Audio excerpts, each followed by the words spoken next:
Hi, thanks for popping in. Today, we're starting a Rebuilding the Sims 4 series. Our first project, is 17 Culpepper House. I chose it specifically because it's so tiny. As a tribute to my other gaming love, I placed a Minecraft themed item somewhere in this build.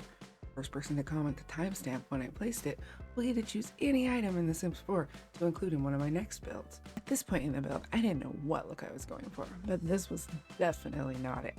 And then I found that flooring and inspiration struck. Purple is my favorite color, so I just decided to kind of lean into it as a whole theme.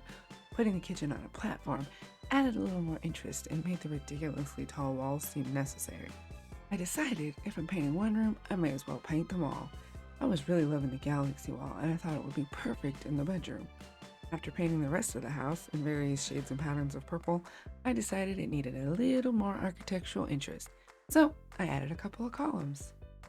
It took a little more effort than I'd planned to blend them in, but I don't hate it. Now, this kitchen started out kinda bad, but it does get better. I just wasn't sure I wanted to fully embrace the whole purple and white thing. But really, once I found the perfect counters, there wasn't any other option. It took quite a bit of fiddling with the counters and adjusting of the half wall to really settle on the final design. I had no plan. Whatever I was doing was just creative vomit until something looked pretty. Then I tried to make a vintage red look built in and discovered an annoying lighting glitch in this CC. So I deleted it. Not the CC, just the cabinet. I really like this little kitchen. It has all the essentials. Everything a budding chef could hope for. A vintage fridge, a designer stove, a name brand faucet, even a bin for getting rid of all the scraps. Absolutely perfect.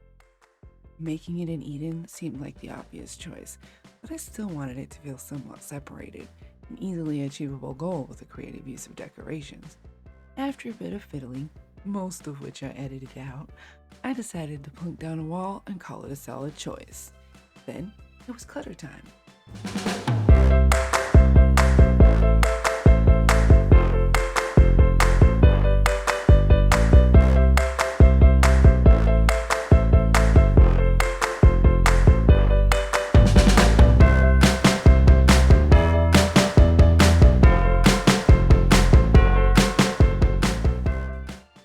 Moving on to the bathroom, I had a pretty good idea of what I wanted it to look like, which is more than can be said for the kitchen. That wallpaper is probably one of my most favorite wall coverings for our bathroom. Kind of has a vintage meets modern feel that I'm really vibing with in this limited space. I used a lot of CC in this build, which wasn't really the plan to begin with. Once I started recording, I decided to just do whatever. Not many people see my videos at this point, and from what I'm told, most of them don't make it this far in. Honestly, I don't mind. I figure that justifies me doing whatever I want in my content and leaving the people pleasing to the more popular simmers. It took me a bit of digging to find things that fit nicely on the walls, but in the end, it came together pretty well. I wiggled these adorable hutches into this little nook, and after a lot of ridiculous and sometimes completely unrealistic design efforts, I settled on backlighting them and filling them with all the stuff.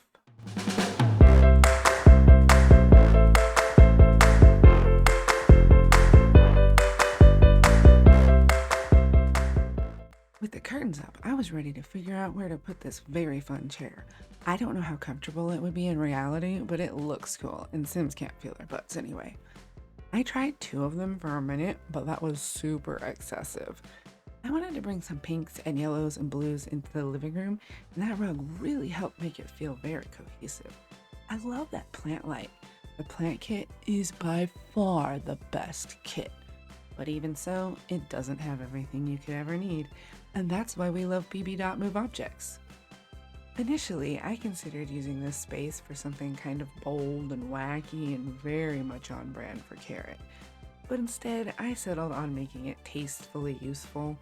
That pastel pop kit really came to this room's rescue, because to be honest, the stuff I considered doing before I saw that adorable little chair in the catalog was criminal.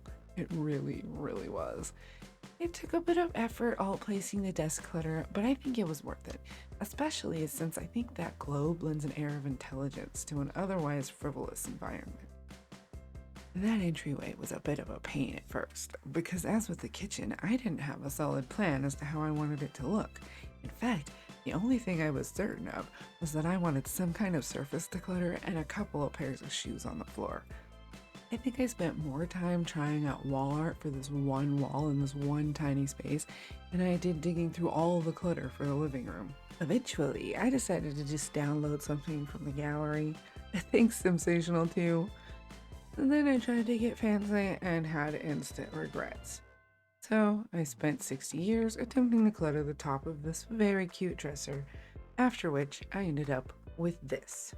Moving into the bedroom, as has been the general theme throughout, I was mostly clueless about what I was going for.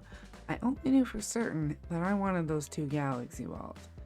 At first, I tried to keep the lighter tones, but very quickly opted for darker, cozier vibes. Those ceiling drapes from high school years were just begging to be used in this room.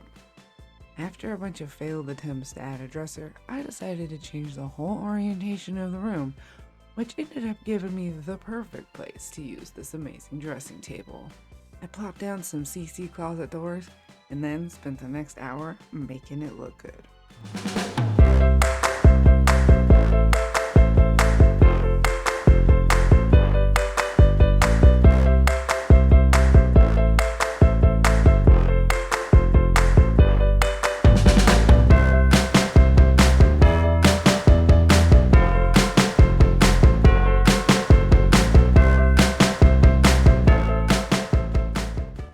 In the end, this build took me about 4 hours, most of which was spent digging through the ridiculous amounts of custom content I have.